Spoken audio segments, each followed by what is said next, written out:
When you take a break from work, don't stop it where you left off. Instead, write down what to do next before you finish. Just doing this makes it much easier to pick up where you left off the next day.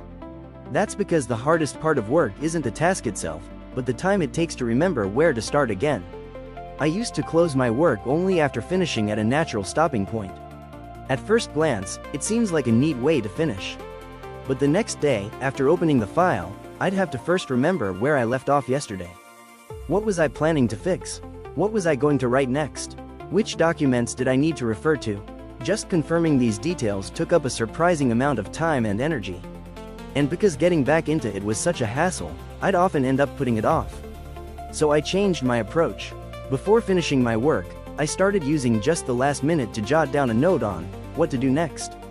For example, if I was creating a document, next, fix the heading on page 2. If I was working on emails, next, start with the reply to Mr. Tanaka. If I was making a video, next, add the opening 15-second image to Canva. Something like that. The key is not to write anything too broad.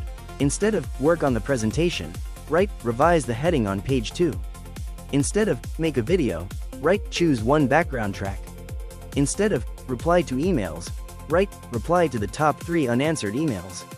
I make it this specific. Then, the next day, the moment I sit down at my desk, I know exactly what to do. My brain doesn't hesitate. This not hesitating is quite significant. The more you hesitate before starting a task, the harder it is to get started. Where should I start? How far did I get last time?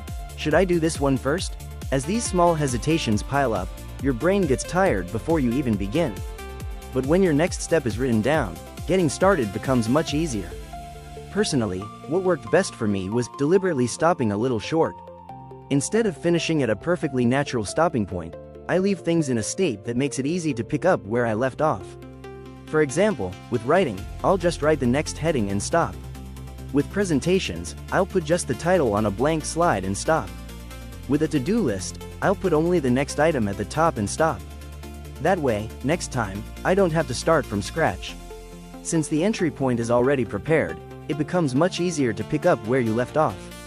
When it comes to improving work efficiency, it's not just about finishing today's tasks neatly. It's about setting things up so that tomorrow's you can get started right away.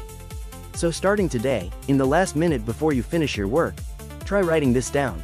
The next thing to do is this. Just one line is enough.